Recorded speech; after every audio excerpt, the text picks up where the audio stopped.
Hungry alien widow caught. Spare me. I'll work your fields by day, warm your bed by night. The barn door creaked on rusted hinges as Samuel pushed it open. The air smelled of hay, dust, and the faint sweetness of corn ripening in the late summer sun. He was bone-tired from working his family's farm alone since his father passed last winter. The land was fertile but vast, and 2 hands simply weren't enough. He'd heard rumors spreading to the frontier colony. Aliens displaced by war were drifting to the settlements, many widowed, starving, and desperate. Some colonists called them scavengers. Others called them pests. Samuel had never seen one up close. Until tonight, something moved in the hayloft. A soft rustle, followed by a low whimper. Samuel's hand tightened on the pitchfork. Who's there?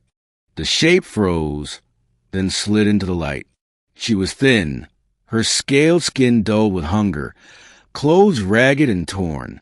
Her wide eyes, like molten copper, shimmered with fear. She raised her hands, claws trembling. Please, she rasped in broken Terran. Her voice cracked from thirst. Do not kill me. I only wanted food. Samuel frowned. You're one of them, aren't you? From the refugee camps. She lowered her gaze, ashamed. Widow, my mate gone. My youngling's gone. I have nothing. She swallowed hard, then whispered words that startled him. Spare me. I'll work your field by day, warm your bed by night. Only don't cast me out to starve. Samuel's breath caught. She wasn't just begging for food. She was offering herself. The desperate bargain. He studied her. She was weak, trembling, but her body bore the strength of her species. Broad-shouldered, made for labor. His fields desperately needed tending. But to take in an alien? The neighbors would gossip. Perhaps worse. You'll work, Samuel said finally, lowering the pitchfork. I don't need a bed warmer, but I do need help in the fields. You'll earn your meals. Her eyes widened, then softened with something like relief. She nodded quickly, bowing her head. Yes, I will serve. I swear. That night, Samuel gave her a bowl of stew. She devoured it, tears mixing with the broth. He saw then how truly desperate she had been. Days, maybe weeks without proper food. What do they call you? He asked.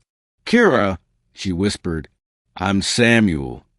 She repeated his name softly, like it was the first safe word she'd spoken in months.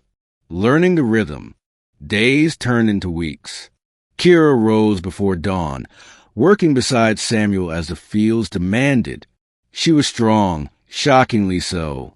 What would take Samuel hours, she accomplished in half the time, her clawed hands tearing weeds, her broad back carrying sacks of grain with ease.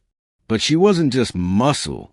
She listened carefully, picking up the rhythms of farming life quickly, almost reverently. When Samuel corrected her, she never bristled. Instead, she tilted her head and said, Teach me again. I wish to do it right. At night, she slept on a pallet by the hearth. Samuel offered her blankets, though she insisted she was used to harsher cold. Sometimes, when the wind howled to the farmhouse, Samuel caught her staring at the flames, eyes distant, as if seeing ghosts of the family she'd lost. Whispers of temptation. The colony noticed, of course. Neighbors whispered at the market. Farmer Samuel keeps one of them at his place. They sneered. Some laughed. Some looked at him with disgust. But Samuel kept his chin up. His farm was flourishing again, and he owed it to the alien widow who worked harder than any hired man he could afford. Yet whispers followed him home. He found himself watching her differently. The way her copper eyes glowed in the dusk, the grace in her movements despite her weariness. She was not human, but there was something striking about her presence. One evening, as the harvest moon rose, Kira approached him timidly, her claws twisted in the fabric of her tunic. You are kind, Samuel. Kinder than I deserve. I made a promise. Do you remember? To warm your bed. Samuel's throat tightened. Kira, I never asked that of you. Her gaze lowered, voice barely above a whisper. I offered because it is the only worth I thought I had left. But now, I wish to offer because I choose. If you will have me. The silence stretched. Samuel felt the weight of her words. The raw honesty, the vulnerability. He stepped closer, gently lifting her chin so their eyes met. You don't owe me your body, he said softly. But if you're asking to share more than just work and shelter, then let it be because we both want it, not because you feel you must. Her eyes glistened. I do want it, she whispered. And for the first time since her world was shattered, Kira was held not as a beggar, not as a burden, but as a woman, a new kind of home. From that night on, the house felt different. Where there had been silence, now there was laughter, quiet at first, then freer.